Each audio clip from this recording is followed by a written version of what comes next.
আজকে আপনাদের দেখব ভরত। তার আগে আমরা জেনে নিই আমার মা 2007 সালে এখানে ভরত, মাকড়সা, চেন, মাছে কাটা ইত্যাদি ব্যবহার করেছিল এই ফুলটি তৈরি করতে।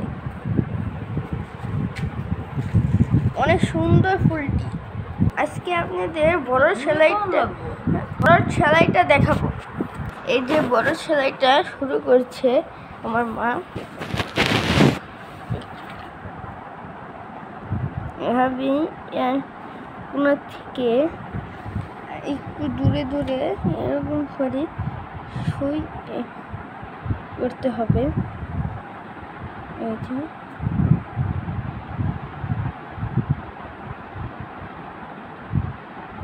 এই যে দুইটি ভরত হয়ে গেল।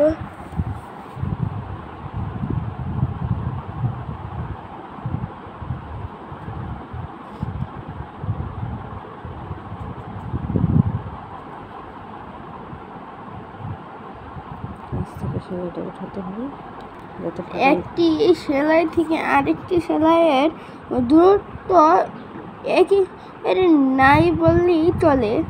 একটু ফাঁক দিতে হবে, বেশি ফাঁক দিলে বড়টা হবে না।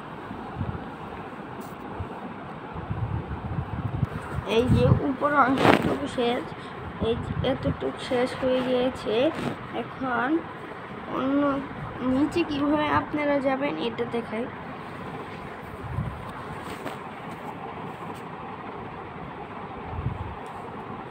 এই যে তখন নিচে নিয়ে যাবেন আপনাদের সুইটাকে, নিয়ে গিয়ে এভাবে সেলাই করবেন।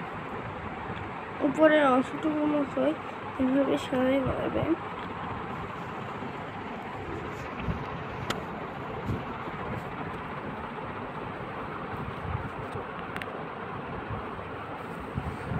একটা যদি লম্বা স্টেপে এভাবে দাঁড়া করে ভরট করা হতো তাহলে এটা ফাঁকা হয়ে যেত। এই জন্য 3টা স্টেপে বিভক্ত করে আমার মা এটা করেছে। এই দেখেন শেষ, এই লাইনটি করলেই শেষ হয়ে যাবে।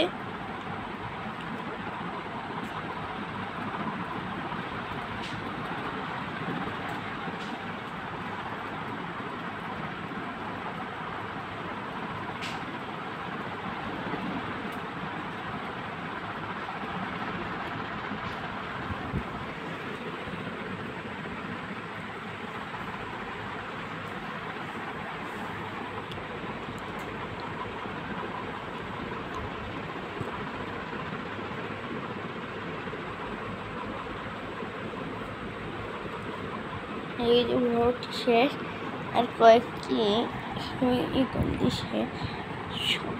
সুয়ের কাজগুলো আসলে অন্যরকমই। সবগুলো সুয়ের কাজে নিচে নিয়ে যেতে হয় এবং গিট দিতে হয়। সবগুলোতে একই মিল খেয়ে থাকে।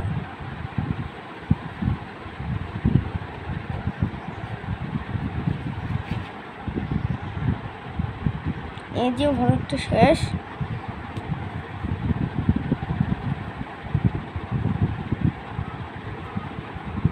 নিচে নিয়ে গেল, এই যে শেষ হলো। ধন্যবাদ সকলকে।